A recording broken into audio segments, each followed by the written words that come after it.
Bon, vous avez le curseur qui clignote dans le paragraphe là.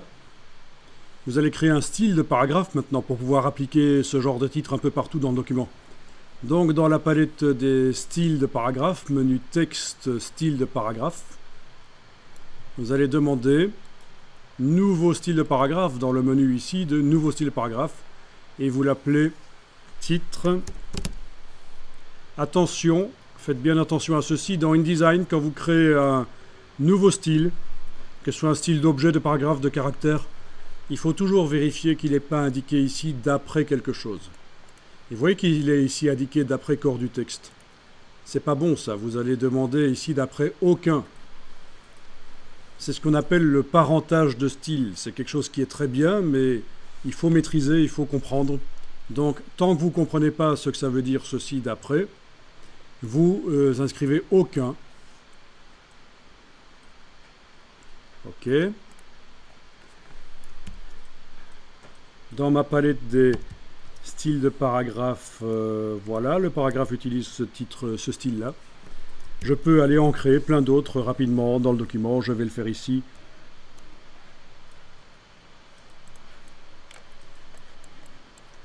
Tiens, il y en a un là. Je clique dedans.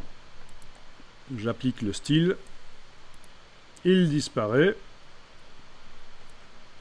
Ouais, il a disparu parce qu'il est allé à la page suivante. Là, en début de colonne suivante. Encore un ici. J'applique. Voilà. C'est pas génial ça? Alors. Je vais prendre ça pour un oui. OK. Etc. Et ça crée des blancs dans le document, mais c'est pas grave. Ça fait de la respiration.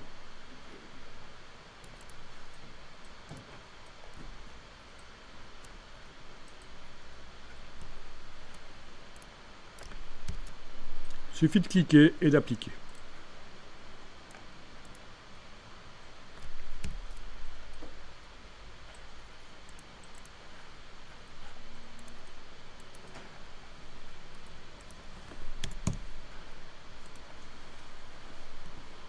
Et bien sûr, le principe du style, c'est que en cliquant à côté de tout, rien n'est sélectionné. Je vais pouvoir modifier tous les titres d'un coup. Donc je clique à côté de tout avec la flèche noire, rien n'est sélectionné. Je vais double-cliquer sur le mot, sur le nom du style titre. Et avec la case aperçue, je vais pouvoir aller modifier tout ce que je veux. L'interlignage. La police de caractère, tout va pouvoir être modifié. Ah oui, parfois on a tout le texte qui disparaît. C'est parce que le mot le plus grand du titre ne tient pas dans la colonne. Il faut peut-être diminuer le corps ici. À ce moment-là, voilà. Le mot le plus grand du titre, s'il n'a pas assez de place dans la colonne pour se mettre, tout le texte disparaît. C'est le gros piège dans InDesign.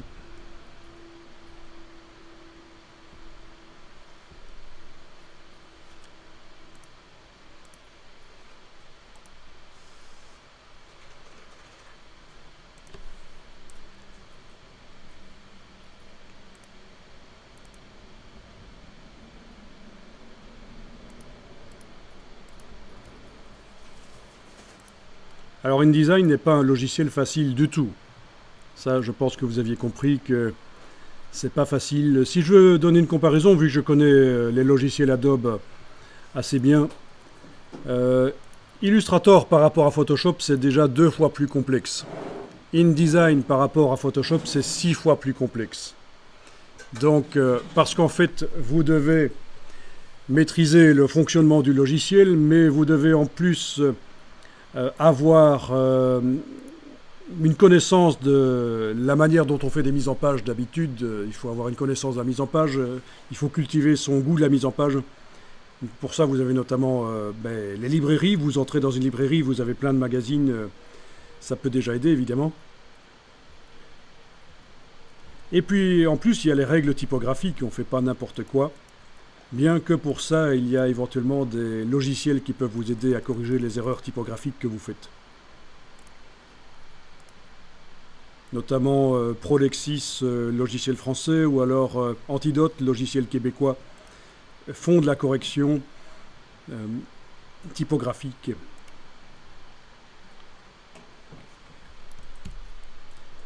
Et puis il faut connaître aussi tous les automatismes, c'est ça, savoir faire un document de 10 pages dans InDesign, c'est bien, mais si on vous demande un document de 400 pages et qu'il faut le faire pour le lendemain, vous n'avez à votre disposition qu'une douzaine d'heures maximum pour le faire, et si vous ne connaissez pas les automatismes, donc il va falloir dans ce cas-là récupérer un document que vous avez déjà fait, récupérer les styles, et faire du copier-coller de texte, insérer les images de manière intelligente avec des automatismes.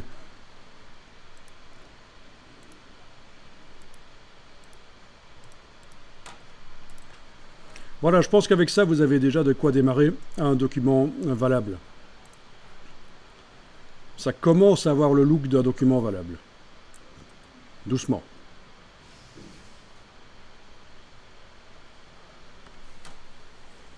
Donc ce que vous allez devoir faire maintenant, c'est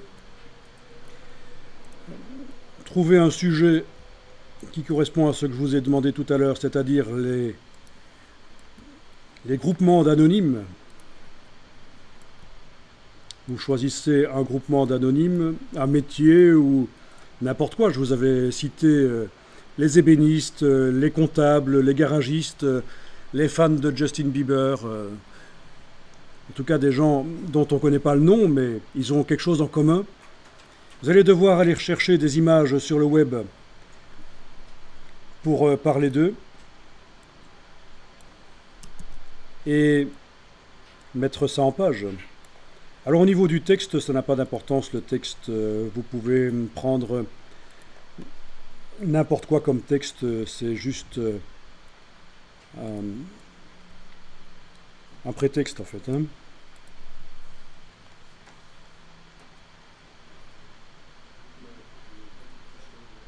N'hésitez pas à faire déborder parfois les images en dehors des pages aussi, hein, comme ceci. C'est pas interdit. Voilà. Ce genre de mise en page, c'est permis. Hein. Vous pouvez faire déborder les images en dehors de la page. Ça donne aussi un look professionnel. Vous pouvez enlever manuellement, si vous voulez, sur cette image-là, le contour. On s'éloigne de la définition du style, mais c'est pas grave, pourquoi pas.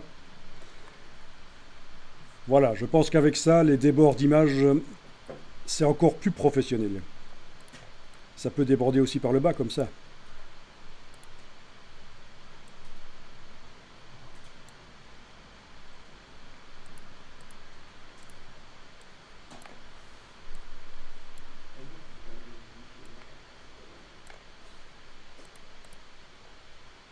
Ça vous dit quelque chose, ce genre de mise en page, hein, avec des images qui débordent.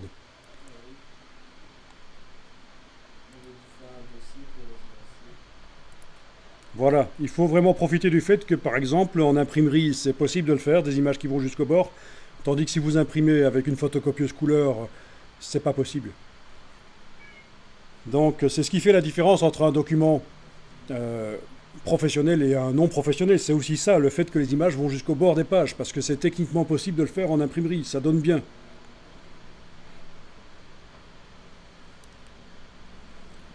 On n'a vraiment pas bossé beaucoup le document. Hein. On n'a pas fait grand-chose dans le document, mais ça commence à avoir l'air un peu professionnel quand même. Je pense que c'est pas mal.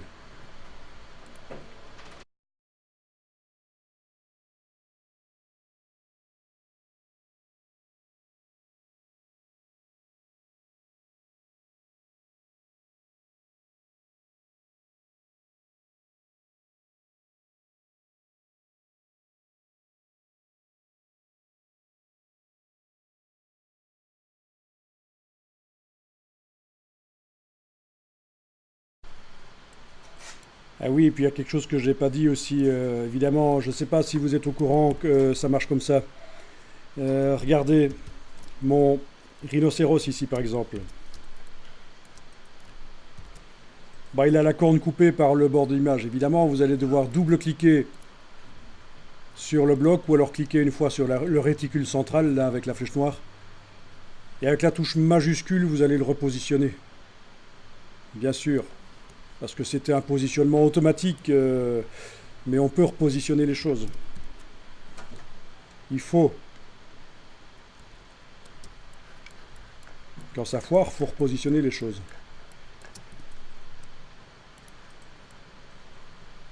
Avec la touche majuscule pour les déplacer. Voilà.